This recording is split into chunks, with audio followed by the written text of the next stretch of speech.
HaruInKorea, and today I'm here to tell you guys a story time about how my landlady did not want me to live in the apartment that I'm currently living in. So we're just gonna jump right into it. I hope you guys are ready for this story time. So a few months ago, I accepted this job to teach in a city called Sachon, and in October, I started looking for apartments with my boss because the school did not provide apartments, but she's like, be honest with me, do you need help finding an apartment? I was like, yes, I do. And so we decided to go apartment hunting together with her and her husband. So as we're looking at apartments in Sachon, I had a very low budget. So my budget for the deposit was 1 million won to 2 million won because I don't have money, okay? Like, I couldn't even afford that. So I had a very low budget. So a lot of the places that we were looking at were not that nice because the key money around this area was about 3 million to 5 million. So we were looking at a lot of places that were either really small, even if they were modern, they were just super small, or places that weren't modern and just weren't my style. And me and my boss were looking at each other. She's like, yeah, girl, you're not living here. I was like, yeah, I can't do that. So eventually we come across this nice apartment, and if you haven't seen my apartment tour video, I'll have that linked down below. But it was perfect. It was only 2 million won deposit and everything. So, and the rent was really cheap. So we come up to look at the apartment, and I don't know if the landlady just thought I was a friend or whatever of my boss and her husband, because at first she was being really friendly to us or whatever. She's like, oh, this is an apartment, blah, blah, blah, blah. And when I walked in, I was like, oh my goodness, like this apartment looks so nice. I was really excited about it. Like, it was really big and just really open, like a lot of space, like it didn't feel cramped. And my boss and her husband were like, wow, this looks really nice. And they were opening all the cabinets, just looking at everything. They're like, this is super nice. And so the landlady, who's kind of just standing in the corner, you know, watching us look around, and she says, oh, so you guys are gonna live here, referring to like my boss and her husband. And I guess she must have just thought I was a friend tagging along, I don't know. But then my boss was like, no, we're actually looking for an apartment for a new teacher who's gonna work at our hagwon. And this lady's face changed a little bit. I think she was trying to not be obvious about it. And you know, when people are wearing a mask, sometimes it's kind of hard to tell what their face looks like, but I could see in her eyes, and I knew what her face looked underneath. She just looked like, ooh, what am I gonna do about this? Like, she just looked really weird. So then maybe a minute later, she kind of timidly says to my boss in Korean, just like, oh, well, she's a foreigner, and then she stopped. She's like, and it seemed like she was trying to come up with some excuse as why a foreigner couldn't live here. So she's like, well, you know, I need to contact the residents a lot, and what if there's a problem, and you know, what am I gonna do since she's a foreigner? My boss is like, she knows enough Korean, she's gonna understand whatever problem you're talking about, and if not, you can just message me, okay? I'll translate whatever is not understood.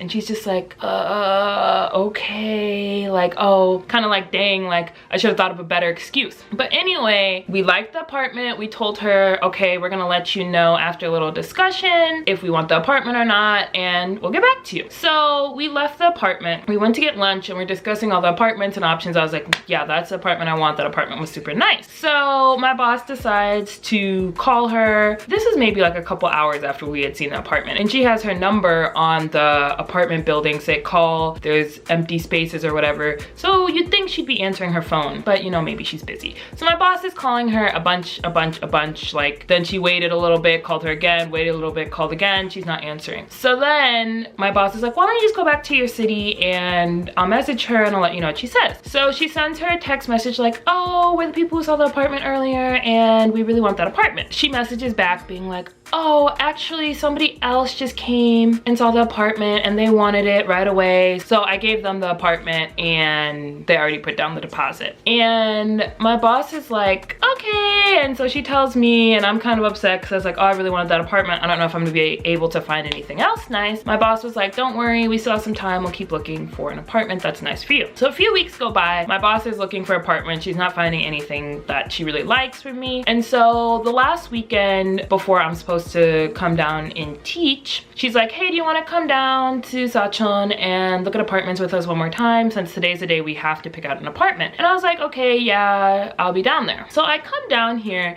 and we're looking at apartments, still not really seeing anything we like, but I'm like, I gotta pick an apartment, like that's it. And we had just finished looking at this one apartment that had mold or something, and my boss is like, You know what? I think that other apartment that we really liked from a few weeks ago is still available. I think that lady lied to us and I don't think the apartment's sold. And I was like, okay, so what are we gonna do about it? And she's like, you know what? I bet she's not gonna remember my husband. So what we're gonna do is we're gonna first call her number, be like, oh, do you still have any empty apartments in the building? See what she says. And then we'll just send my husband up there to go look at the apartment. We won't go up. And so I was like, yes, sounds like a good idea. So her husband calls and the lady's like, oh yeah, we still have an apartment available, blah, blah, blah. You can come look at it in like 10 minutes. So we drive over there. Her husband goes up to look at the apartment. It's the same exact apartment. Obviously she lied to us, same everything. And on top of it being the same exact apartment, she's also like, so I know in my post I said that the rent was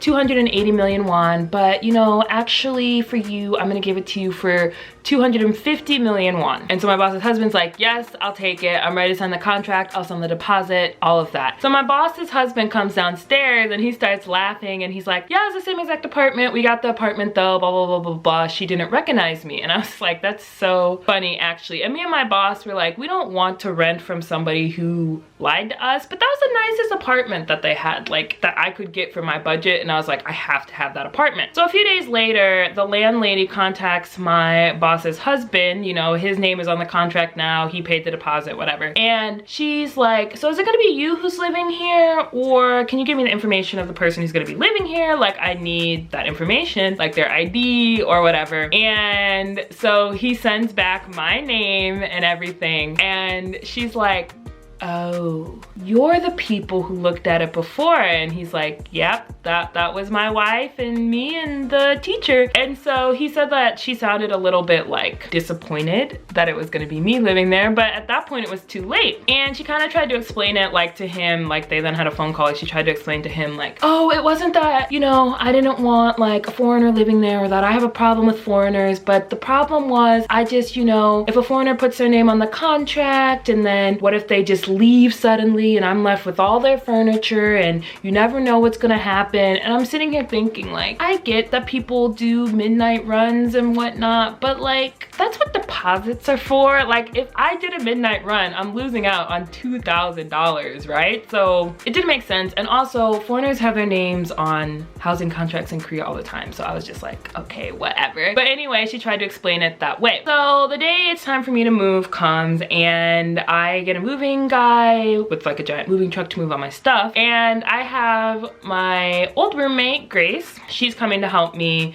move my furniture and things. So she was in the truck with me too. So as we're pulling up to this apartment, I see like this group of like middle age and like older people kind of like standing off to the side, watching the truck roll up, knowing that it's us, like me coming to move into the apartment. And the landlady was in with this group of people too. And just kind of seeing their faces, like kind of like judging, who are these foreigners coming into this neighborhood? And it was really funny because immediately I get out of the truck, Grace gets out of the truck, and we just like grab some stuff and we go up to the apartment and move. And apparently the landlady came to my boss and she's like, I thought just one foreigner was living here. And my boss was like, yeah, that's just her friend. She's helping move. She's like, oh, okay. And I'm like, you really had some fear that I was gonna come in here and ruin your apartment complex. I don't know. But I have not seen her since then. I don't hear about her. My boss does not get these many updates and communication messages with her that she was claiming,